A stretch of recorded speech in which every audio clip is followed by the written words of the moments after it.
G'day, my name is Leon. I'm one of the developers at Draftworx, and this video is a very brief introduction to Draftworx methodology RAC. Now, RAC stands for Risk Assessment Per Component, and it is a methodology that has been designed and built in conjunction with Protector Partner International. Now, this video is going to be quite brief, just going to show you a few key aspects, and hopefully from this it's enough to pique your interest to either have a look at some of our other videos or allow us to come and give you a more thorough demonstration of all the power that is within RAC. So within our audit file, within Draftworx, all of the working papers are contained within one folder. We call it Audit Programs, and section 10 is where our audit process starts, and that's where I'll start showing you some of the elements of RAC. And we continue through planning, risk assessment, and eventually we'll have a look at an audit program as well. Now, our engagement acceptance and continuance document, pretty standard questionnaire in place, but to just start showing you some of the things you'll start seeing within RAC as we go through, you'll see there are a lot of green cells, and green cells indicate areas where there is a user input required. So the first question here is whether this is a continuing or a new engagement. If I delete the response there, you'll see that the cell is yellow, indicating some form of a compulsory or very important input. So we've used colors in RAC very clearly to try and push the user into making the right associations and decisions through the audit file. As soon as I select something, it goes back to green. Also, the third question here is asking about any change in terms of reference. At the moment I've said yes, and you'll see that there's a block in green here indicating user input is required. However, if I change that answer to no, I no longer have a user input and it goes back to gray. So there's a lot of this within RAC. You'll see the red cells indicating error, yellow cells indicating a compulsory input, green cells for user input, and also later on you'll see some slightly blue cells where we're expecting input, and those are roll forward cells. I'll explain a little bit more when we get to one of those documents. Now, the questionnaire, as I say, is fairly standard. What we have also included is some questions about whether or not an EQCR is required, the PIS score of the entity, and the Section 90 applicability, all of which is within the same workbook, just on separate sheets, a fairly detailed PIS score and Section 90 considerations working paper, as well as an EQCR requirement questionnaire that would be in place to assist you in identifying if your firm has, according to its policies, needs an EQCR. So, last questions on here. Once again, I have already completed it, but just to show you, if I take the accept out, it goes yellow. We've got to input that we're accepting this client before we can continue. Now, eventually, RAC will come with what we call strict adherence, which would actually lock down sections of the file and not allow you to continue with the audit until these important questions like, do I actually accept the client, are actually filled in and signed off in some cases appropriately. Now, working trial balance, very easy to import into Draftworx. We can import from a number of pieces of software, so from Caseware, from Pastel Partner, from QuickBooks, from other Draftworx files, and also directly from a spreadsheet if you don't have one of these softwares or if your client doesn't run one of these accounting packages. Very easy to do and very easy to link. I'm not going to go through that in detail now. There are some other videos available on the general workings of Draftworx if you so desire. What I do just want to show you from our working trial balance, we go straight into our planning materiality, and this information is populated directly from our working trial balance. What you're able to do is select up to 3 different sets of figures to use. What I've just done now is I've actually specified opening 3 times, which generally you wouldn't need to do, but I just wanted to demonstrate that apportionment or extrapolation can also be automated within RAC. So by changing the number of periods that are supposedly in my trial balance or the number of periods in the year, you'll see that this figure for sales revenue has changed in all 3 columns depending on what I've inserted in this apportionment table. However, normally you would more than likely have normal financial years, but then you can specify to compare prior 1, prior 2, or a budget figure, or if necessary, some sort of an interim figure. Once you've made your selections, It's also asking about the broad nature of the entity. Is it profit orientated, and so on and so forth, and giving reasons. Once again, a compulsory input cell. We need to give reasons as to why we are using any particular base for our materiality calculation. Now what you'll see as I've clicked on some of these cells, there is some guidance that is popping up. Also on most of our working papers there is a specified guidance sheet that goes through the ISAs being addressed by this working paper, as well as any objectives and what we call action guidances to help you along the way in terms of filling in any working paper. Just scrolling down a little bit further, you'll see the various bases have populated. And in terms of calculating a final materiality, we've given the ranges according to the IFAC guide. You can adjust those as necessary. If you try and adjust outside the guidance, it will give you an error. And the final selection of materiality is something that needs to be left to professional judgment. So we don't actually specify a final overall materiality. It is an input cell, but you can also adjust the overall performance materiality percentages as required. Now, as we move on in the audit file, we've got what we call an audit type selection. Now, what we have done within RAC is we've made it possible to audit virtually any sized entity with RAC. In fact, what we're hoping is that this is one methodology for use on any audit within your firm. And this could count from a small property company all the way through to the largest listed. Now, the way that we've done it is, yes, we've got a selection here between large, medium, small, and micro. But essentially what we're doing, depending on the size of the file that you've selected here, we adjust how the cycles and assertions work within the file. So when you're dealing with very small clients, the cycles are no longer necessarily most appropriate. So we actually cut you down to just balance sheet and income statement.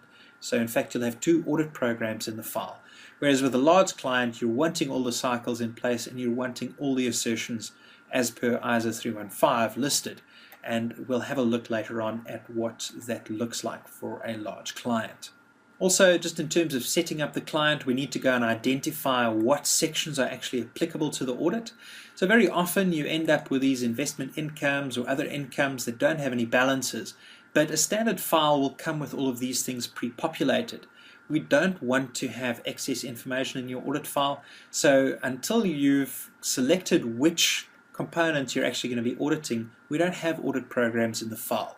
Only once you've made these selections do we actually populate the audit programs, so you're not left with a whole lot of not applicables in the file that distract basically from your audit process. Okay. On this working paper, you're also able to specify which estimates are available, and you are able to customize your cycles in any way you want. So if you want to include additional items or move things around between cycles, you're able to do that quite freely.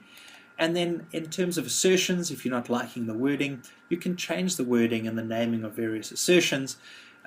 What would change when you're going to a medium or a small client is that we won't be showing completeness 3 times, for instance. On a very large client, you maybe want to be able to specify between class transaction account balance and disclosure completeness. But in smaller clients, you're generally dealing with lower risks. So in those cases, you're happy just to specify completeness as your risk. And it's easy enough to assign it to a particular component. Then moving on to understanding the nature of the entity. Now that's some way into the risk identification process of the file. Up to now you've seen a lot of checklist stuff, but section 10 is setting up the client. From section 11 and 12 you're actually now going and documenting your knowledge of the business and taking it further. Now here you'll start seeing some of these light blue cells. What that indicates, you'll see there's a fairly long formula sitting in there. What that formula is doing is it's just checking in the database, is there maybe an entry in here from last year already? So it would pre-populate last year's details for you automatically after you've done a roll forward. But in this case, it's a new client. You'd need to go and complete this information in year 1, but complete it adequately this year and it will make life easier next year since it will be pre-populated in your file. But risk identification process, you are putting detail of your knowledge of the business in here. It's not simple check boxes and tick boxes. However, to facilitate the process, What we do is list a number of possible risk factors to consider based on the question that you're working on at the time. And what you see here is I have listed these 4 as risks.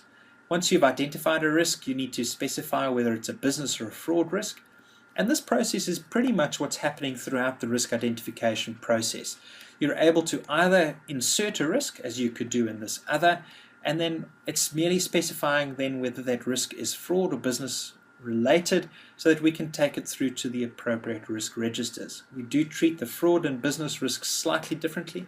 Can't get into too much of that now, but for fraud risks, we're automatically assuming a significant risk. Therefore, we are automatically assuming that we're going to be looking for controls. But for business risks, we do aggregate business risks together, trying to identify which components and assertions are affected, and to allow you to adjust your audit plan accordingly. Another great document we have in section 12 in terms of our risk identification is our ISO 240 considerations. There is quite a bit written in ISO 240 about revenue estimates and significant transactions outside the normal course of business, so on and so forth. So we've got a very detailed working paper just to allow you to make these decisions around revenue as a fraud risk on this sheet, and just also dealing with any estimates that you've identified, just so that we can appropriately deal with them up front in the audit file, so that we can carry it through to the appropriate risk registers. Now, when we go and look at one of our fraud risk registers, they're called fraud and business RACs. We'll just quickly look at the fraud RAC. Any risks that you've identified throughout the audit process will be automatically pulled through to the risk register. So here are the 2 fraud risks identified in 12.10. Now, what you would then do is indicate whether this can be assigned to specific components or assertions. Very easily, just typing in a Y or an N. And then for each risk, you would go and identify exactly which components or assertions are affected. Now, what you will see is immediately there are some cells being highlighted yellow, as I've said, yeses. And here are my class of transaction assertions. It's looking for a class of transaction assertion because I've identified a class of transaction component. It's expecting me to insert at least one class of transaction. If I put a yes in, you'll see the rest have now gone green, not white or black, but green, so you can go and add more. But if I only go and specify, for instance, on the second line an account balance assertion, it's still expecting me to put a class of transaction assertion in as well. So the highlighting remains. So once again, the yellow fields just trying to help you make the appropriate decisions in your audit file. Also for fraud risks, we're looking for management response, documenting controls, verifying the implementation with a walkthrough, and then also there's an opportunity to make a final determination about that fraud risk, whether you want to continue with it as a fraud risk or whether you believe that following additional discussions that you've had now, it is no longer a fraud risk. Then also you would document the procedure for this fraud risk directly in your risk register, and this would then populate to the appropriate audit program by simply ticking the checkbox, deciding which audit program you want to include these procedures that you've included on your fraud RAC. As simple as that. Now also what we have done to prevent quick ticking and trying to get rid of things that people should not, if I now go back to 12.10 and try and delete this risk, what you will see, let's delete one of these fraud risks, I'm going to take it out.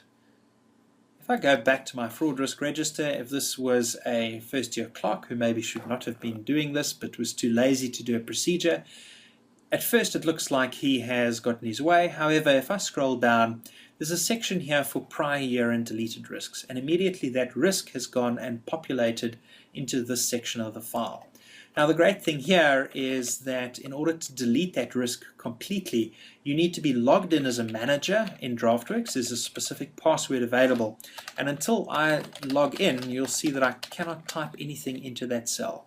So until I as a manager log in and say, yes, I want to delete this risk, that risk remains. But you'll see it's called prior year and deleted risks. The idea there is that any risks that you've erased this year will carry forward to next year.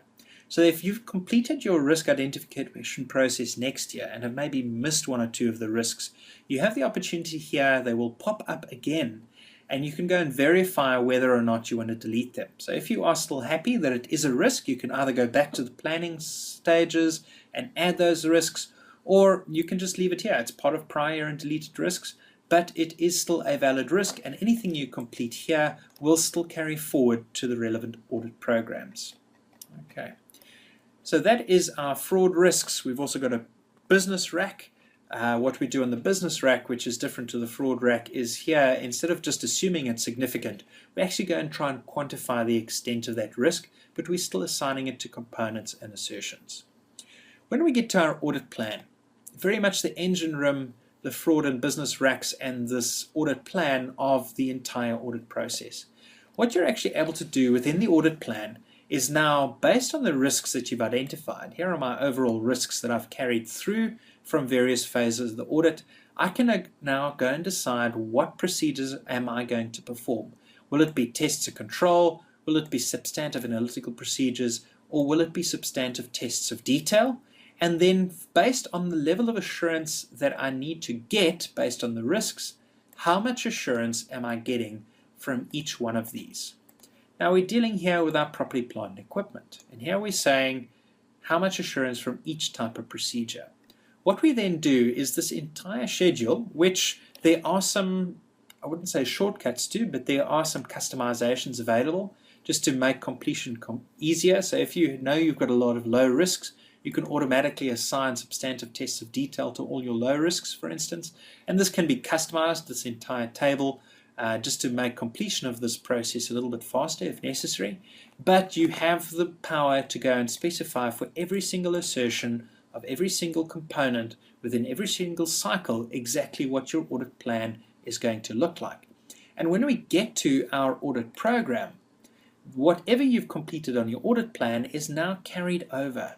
And you'll see that for each component, and we do have some stratum available too. Not enough time in this video to go through exactly what's happening with stratum, but that's just basically subcomponents within that component that need to be tested somewhat separately.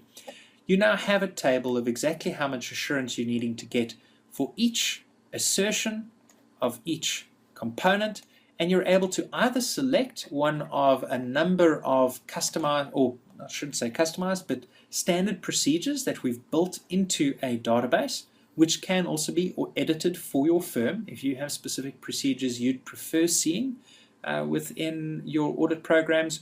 Or for a specific client, you can go and build your own custom procedures. You'll see the cells are blue. The reason for that, once again, this will carry forward next year. So procedures that you have customized this year will be available next year for this client. And basically, it's guiding you through the process of making sure that at the end of the day, you've selected procedures that are covering the correct components, the correct assertions, the correct stratum where necessary. I'm going to select all, as well as the desired level of assurance that you need to get to make sure that at the end of the day you're not left with any outstanding assurance requirements for any component, any assertion. And all I've looked at here is my substantive tests of detail. There is exactly the same table available for my substantive analytical procedures, as well as my tests of control. There are my tests of control. What RAC will then do, it also takes this all through, ensures that you've completed everything, will give you guidance as to whether or not your planning complies with your audit plan yet. And also, once you've done with your actual audit and you've signed off procedures, if there have been any deviations, or for instance, a procedure that has failed, you're immediately taken through a process of changing your audit approach to try and address this, or if that's not possible, to actually go and look at what qualifications or modifications are required on your audit report based on the outcome of your procedures. This has been a very quick video. There is obviously quite a lot of RAC that I just cannot show you in such a short time. One of the big things for me about what RAC is doing is it's this thread of, at the end of the day, you're performing a procedure. You're having a look at exactly what components and assertions are being covered by your procedure. It allows you the ability to design procedures that are maybe covering more than one component, and it's all in one place thanks to the fact that you're actually working in a cycle rather than a separate audit program. But also, when we get to the desired level of assurance that you're working on for this procedure, you're not guessing why, how much. You've actually got a table here that is pulling through the details for you from your audit plan to guide you in terms of how much assurance you need to get. Now, it's not good enough to say that because my desired level of assurance is higher, I must just do more procedures. Maybe you will do the same number of procedures, but you will do each procedure at a higher level of assurance. Or, if you prefer, you could do more procedures, but each one can be at a lower level of assurance. With RAC, with these audit programs that are as customizable as they are, it is possible to get an almost infinite combination of procedures and assurance levels to really customize the audit, really to make it appropriate for the client that you are working on at the time. I hope this has been helpful, giving you a brief taste in terms of what RAC can do, but also just to maybe take things a little bit further. I'm busy recording this video from my home in White River, and what I'm going to do now, just to demonstrate the power that is within Draftworx, one of the new features coming, which is our WebSync. And that is the ability to take a client which I've been working on my computer, on my desktop. So this RAC video is the client's name. And what I'm going to do is I'm going to upload that file to our WebSync. And what is now happening is that this file is being uploaded to our server in Cape Town. And I'm going to basically hand this all over to Earl, and he's going to take you through a couple of the working papers that we've just looked at. Okay, thanks very much, Earl. Over to you. Thanks for your time, folks. I trust you have enjoyed. Goodbye. Thanks very much for that, Leon. Good day, everybody. My name is Earl, and I am one of the developers at Data Prime working on the Draftworx project. It's my pleasure today to show you the WebSync and Cloud functionality. Now, as you saw earlier, was Leon working on a RAC client. However, Leon was working on that client offline, meaning nobody else could access it. Now, this is where WebSync comes in. WebSync allows you to convert and upload all seamlessly to a server. Now, that server will then allow anybody else with, of course, the credentials to log in and work off that file from anywhere in the world. Okay. So it's truly borderless auditing, no matter where you are. I'm sitting in Johannesburg, and as you heard, Leon's currently sitting in White River, 370 kilometers apart. It really doesn't matter how far though. Okay, what I'm going to do quickly is I'm going to log into WebSync. So all we do is we click WebSync clients and it logs into my file. Okay, here we see the RAC video that Leon had earlier uploaded. Okay. Now this is sitting on our server at our Cape Town office. For me to access that, all I have to do is double click. It's going to log me in directly off that client sitting on our server. Notice the speed. Draftworx by design is optimized in file sizes and in speed. If we go and have a look quickly at financial data, we'll see that the trial balance that Leon loaded in earlier is here. And we can now go and have a quick look at some of the audit programs and show you how all the work that Leon has completed has been uploaded and now accessible to all the teams. The nice thing is with WebSync, if you do need to take the file off again, you can book it down or you can delegate a portion out of it. So if you do need to go on offline, so you go into a client where you know there isn't going to be good internet, you can book it off. There's also security controls where it does get locked and logged, but we can go into that at another time. Or if you're welcome to view our other training videos where we go over the client list and the functionality in detail. But let's have a quick look.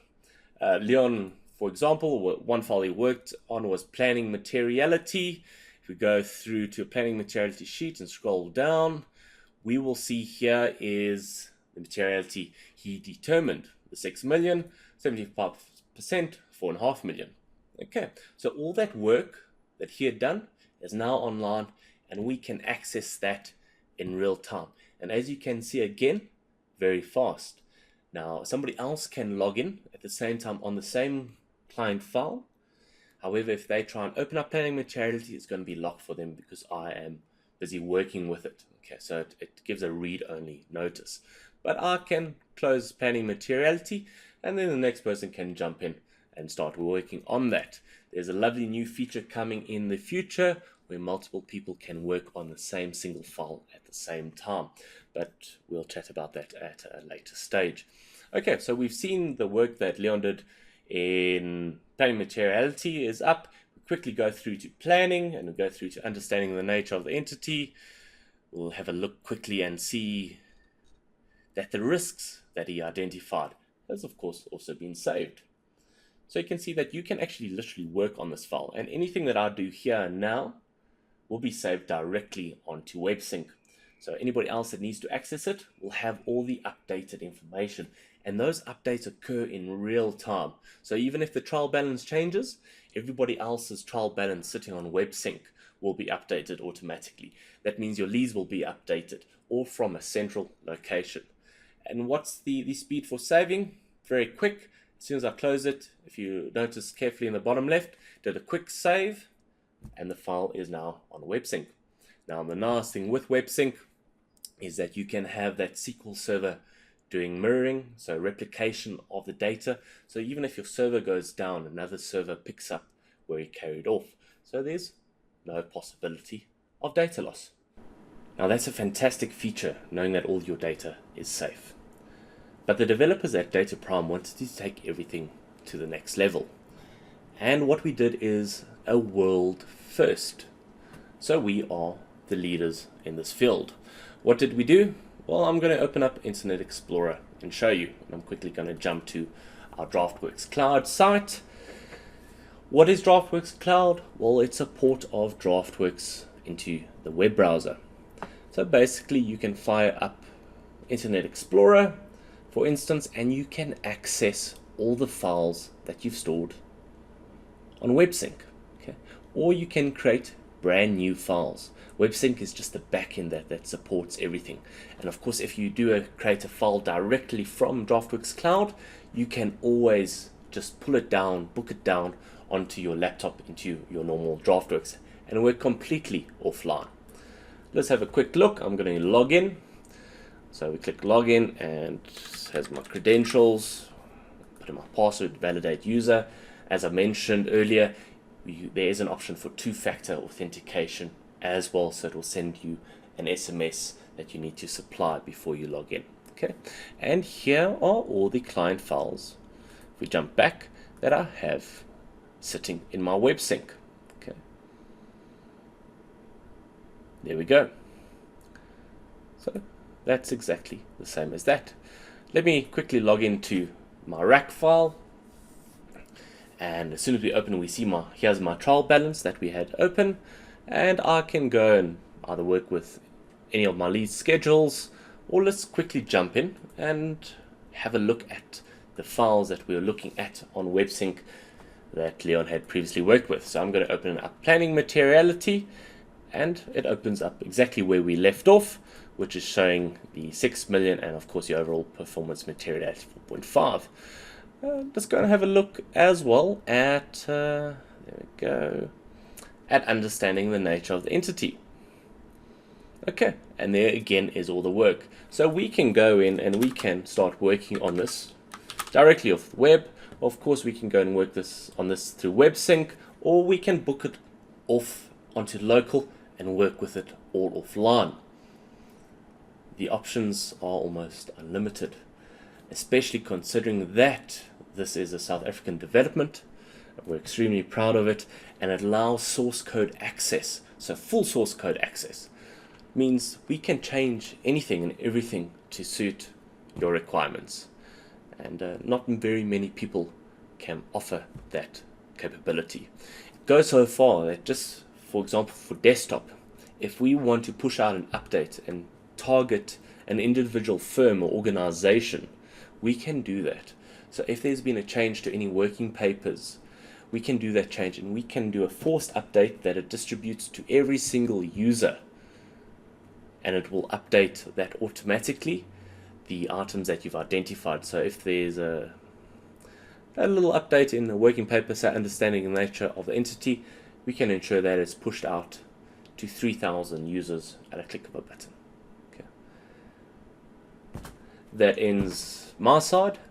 If you have any queries, please let us know. Of course, it's always a pleasure to help and to hear feedback. We think what we have is something very special, so please let us know what is special to you. And yes, thank you very much.